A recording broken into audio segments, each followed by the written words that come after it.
अहमदनगर जिल्ह्यातील भाजपमधले मतभेद हे पुन्हा समोर आले। भाजप नेते राम शिंदे आणि खासदार सुजय विखे कोणत्या मुद्द्यावरून खरं तर आमने सामने आलेले आहेत, पाहूया त्याविषयीचा हा रिपोर्ट। अहमदनगर जिल्ह्याच्या विभाजनाचा मुद्दा पुन्हा चर्चेत आलाय। जिल्ह्याचं विभाजन कधी होणार ते माहिती नाही, पण या मुद्द्यावरून भाजपच्या दोन गटात विभाजन झालंय। माजी मंत्री राम शिंदे आणि सुजय विखे गटातलं सख्य सर्वांनाच माहिती आहे। पक्षाने आदेश दिला तर सुजय विखेंच्या नगर दक्षिण मतदारसंघातून लढण्यासाठी राम शिंदे इच्छुक आहेत, हे त्यांनी आधीच जाहीर केलं। या पार्श्वभूमीवर दोन्ही नेते पुन्हा आमने-सामने आले। पंतप्रधान नरेंद्र मोदी जिल्ह्याच्या दौऱ्यावरती येत आहेत। त्यावेळी पंतप्रधानांच्या हस्ते विविध विकास कामांचं उद्घाटन होणार आहे। त्यात महसूल विभागाच्या अप्पर जिल्हाधिकारी कार्यालयाचा समावेश असल्यानं जिल्हा विभाजनाच्या चर्चेला बळ मिळालंय।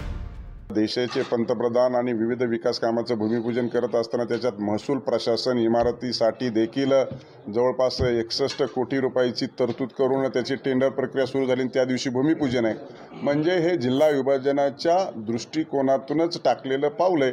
येणाऱ्या कालखंडामध्ये जिल्हा विभाजन होईल अशी अपेक्षा आहे।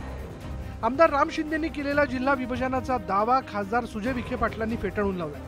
शिर्डीमध्ये फक्त अप्पर जिल्हाधिकारी कार्यालय सुरू होत असून त्याचा जिल्हा विभाजनाशी संबंध नसल्याचं खासदार सुजय विखे पाटलांनी स्पष्ट केलं। सर्वसामान्य जनतेला गोष्टी सोयीस्कर व्हाव्यात या दृष्टिकोनातून प्रशासनाचा प्रयत्न असतो की त्या गोष्टी लवकरात लवकर आणि कमी अंतरावर कशा उपलब्ध होतील या दृष्टिकोनातून ॲडिशनल कलेक्टर ऑफिस सुरू केलं गेलेलं आहे। याचा अर्थ जिल्हा विभाजन होईल असं अजिबात नाही। नगर जिल्ह्याचं विभाजन व्हावं अशी भाजपच्या काही नेत्यांची मागणी, मात्र जिल्हा विभाजनाचा फटका मातब्बर नेत्यांना बसू शकतो। त्यामुळे जिल्ह्यातील बडे नेते प्रतिक्रिया द्यायला टाळाटाळ करतात। त्यातच जिल्हा विभाजन झालं तर शिर्डी की श्रीरामपूर यावरून स्थानिक राजकारण पेटण्याची शक्यता वर्तवली जाते।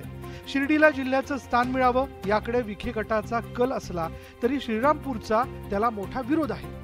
त्यामुळे मागच्या दाराने का होईना पण शिर्डीला जिल्ह्याचं ठिकाण करण्याचा विखे पाटलांचा मानस असल्याची चर्चा सुरू झाली आहे। साहेबराव कोकणे, न्यूज 18 लोकमत, अहमदनगर।